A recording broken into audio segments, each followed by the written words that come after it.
remains to be one of the most popular career choices for students around the world. Some choose to do it after school, others start pursuing it after getting their graduation degrees. Either way, the possibilities on the road are endless. Today on the show, we'll be exploring the world of legal profession. Also on the show, we'll bring you face to face with some of country's top lawyers. But first up, the story of my law. Anyone who wants to know anything about a certain aspect of law, well, it's possible and convenient, and it's just a click away.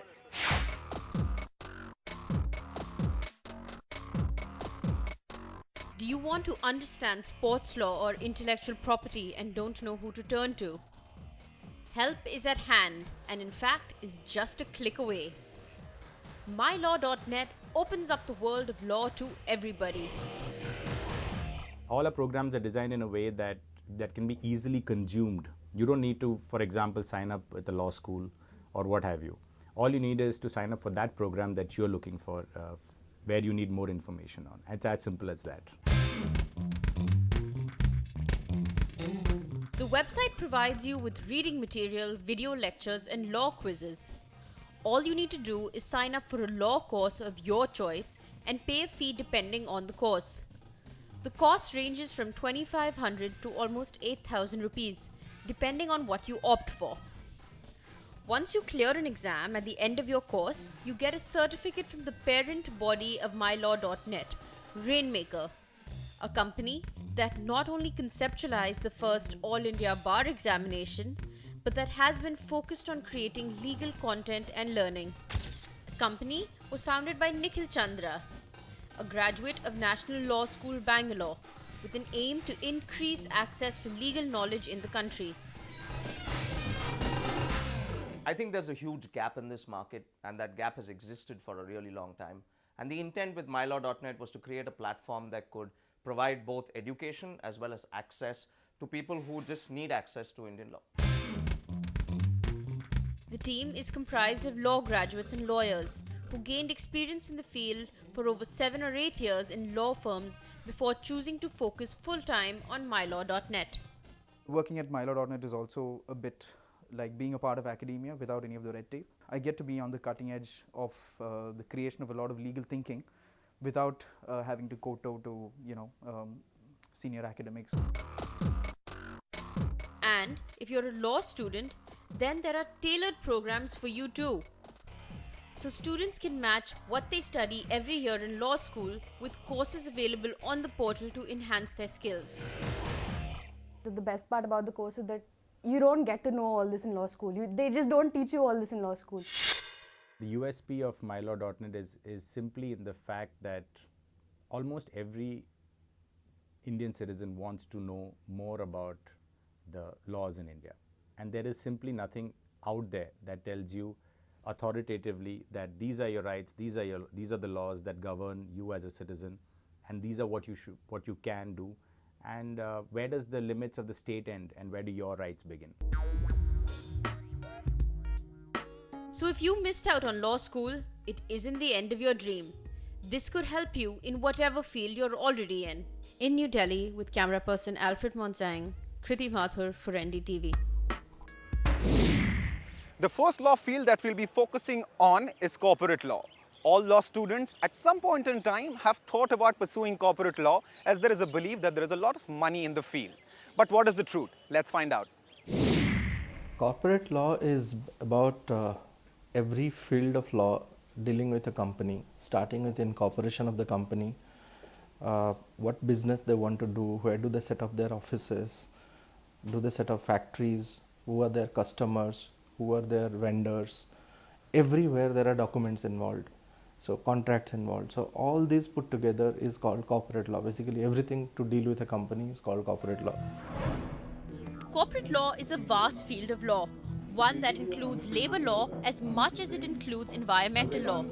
All aspects and divisions of big companies need corporate lawyers to not only draft a contract that will help them in the time of need, but also guide the company's policies, actions, and behaviors.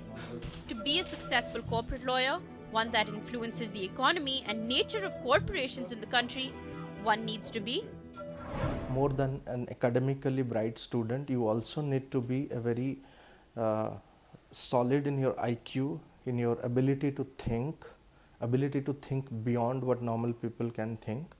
See, the best thing I like about this profession is that there is enormous scope for learning. There is a type of law which helps govern the rules of infrastructure and project finance and holds great promise for future.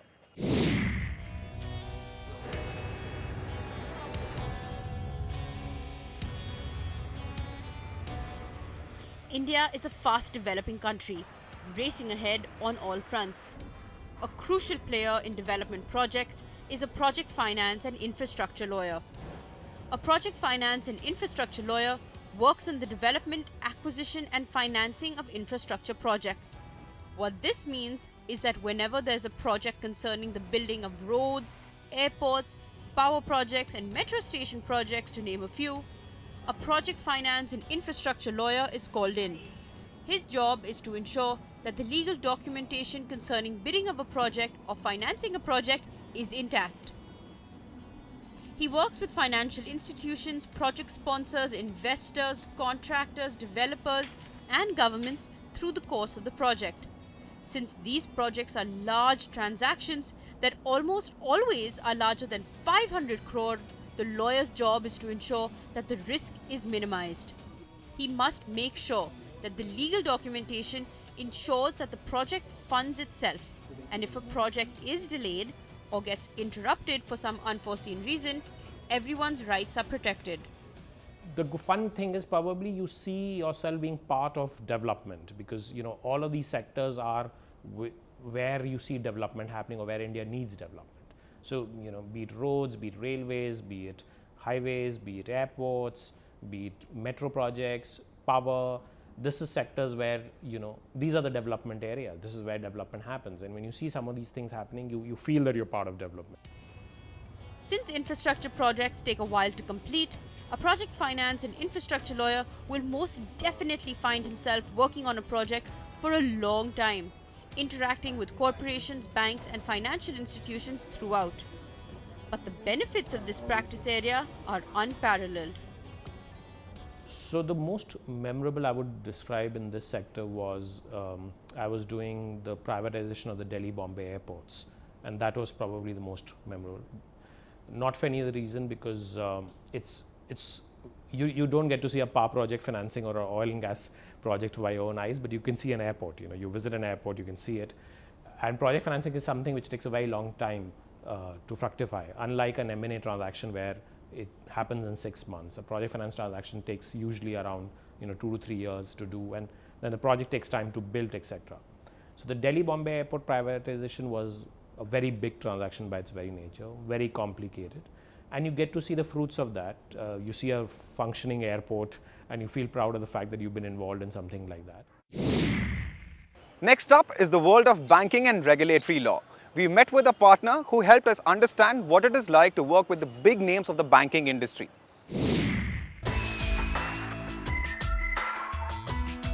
Got money on your mind? Welcome to the big bad world of banking. Assisting the banks to navigate through the crazy world of money and government compliances is a banking and regulatory lawyer. A banking and regulatory lawyer covers state and federal regulations governing financial institutions. They handle everything from customer disputes and complaints against a bank to litigation between foreign and domestic banks and financial institutions. They provide sound and legal advice to banks on loans and the financing of new ventures. They need to ensure that their negotiation skills are good enough to ensure that their client gets a fair deal in the contract. I think it's important to have an interest in and understanding of the financial world. You need to be able to understand what banks or financial institutions do, what lending of money means. In terms of soft skills, if you are working in, say, for example, a multinational bank, your ability to communicate across geographies becomes very critical, and your ability to help people understand the typical Indian regulatory environment. While regulating major financial transactions between large companies is one aspect of the job, since there are many rules and regulations regarding how banks operate, the majority of the work of a banking lawyer is to advise banks on regulatory compliance. the laws surrounding common banking products such as loans and accounts are quite complex, and the job of the lawyer is to identify the regulations imposed on banks and rank them in order of the risk associated with non-compliance. He also spends a great deal of time negotiating the contract terms of a loan to ensure that his client gets a fair deal. A young lawyer should target that they spend the first initial years, I would say 5 years or so, working in a law firm, because I think that's where you get a lot of training, and then evaluate whether you love the practice of law and the various challenges, right? Because one of the things you need to be conscious of is that as a service provider, which is what you do in a private practice, you have less control over your hours, right? So if a client calls you on a Friday evening and say, we need to do a transaction this weekend, you'll need to change your weekend plans. So if you're at a stage of life where that work-life balance is very important for you, let's say, you have just had a child and you want to spend time with that person, then I think those things become relevant in making that. Competition law is a fairly new field of practice in the country. It helps govern the competition between businesses.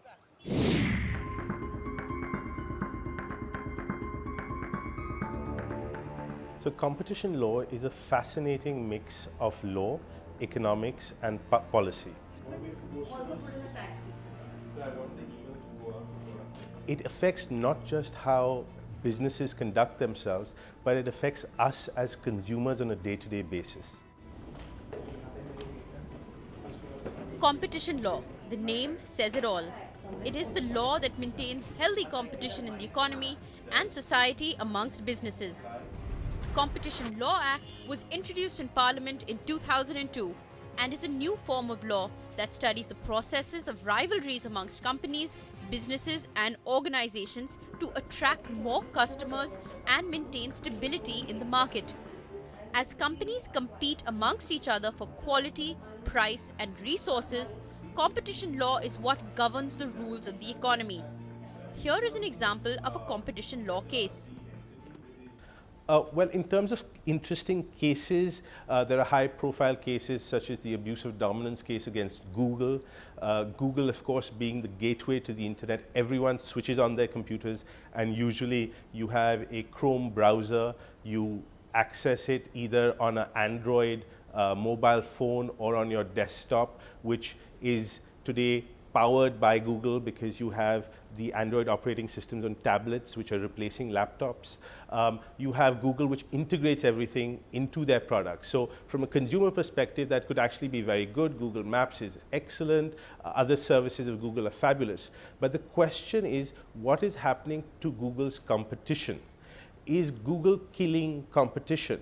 And in the long run, will that be good for consumers? These are the sorts of issues that come up. So therefore, competition law helps prevent activities that might have a negative impact on the way businesses compete in the country. With increasing globalization, Indian businesses are feeling the heat of competition both from domestic and international players. But since it's a fairly new field of expertise, there are not a lot of opportunities where you can study this option.